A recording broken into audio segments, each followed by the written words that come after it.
First నాకు పెట్టుమా. చాలేక్క. మళ్ళీ వేసుకో. నోరు ఊరుతుంది వదినా, బిరుబిరు పెట్టు. చాలు చాలు వదినా. అయ్యో ఇంకొంచెం పెట్టుకోప్పా, ఇంత పట్ట నీకి. ఓకే అక్క చాలు. సర్లే తినండి. హబ్బబ్బబ్బా ఏముంది వదినా, సూపర్ వదినా.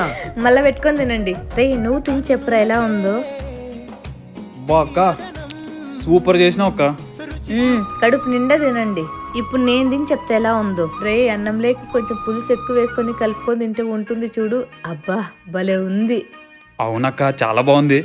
అందులో ఇట్లాంటి స్థలంలో తింటే ఇంకా బాగా అనిపిస్తుందిరా. సూపర్ ఉంది మా. అవును శిష్యు. అమ్మ ఫుల్ అయిపోయింది. రే నాకు కూడా. ఎందుకు వద్దాం, కడుపు నిండా పెట్టేస్తే ఫుల్ అయిపోయాక. అప్పుడప్పుడు ఇట్లా చేనులో వచ్చి తినాలి వదినా, బాగుంటది. అవును చందు, ఎప్పుడైనా టైం ఉన్నప్పుడు అప్పుడప్పుడు వద్దాంలే. ఏ మాటకి ఆ మాట చెప్పుకోవాలక్క, ఇట్లాంటి చోట 4 ముద్దలు ఎక్కువ తింటాం. నిజం రా తమ్ముడు, ఈరోజు మనస్ఫూర్తిగా తిన్నాం. నేనైతే ఇట్లా తినడం ఫస్ట్ టైం మమ్మీ, చాలా బాగుంది. సరే బా ఇంకా అడేద్దాం.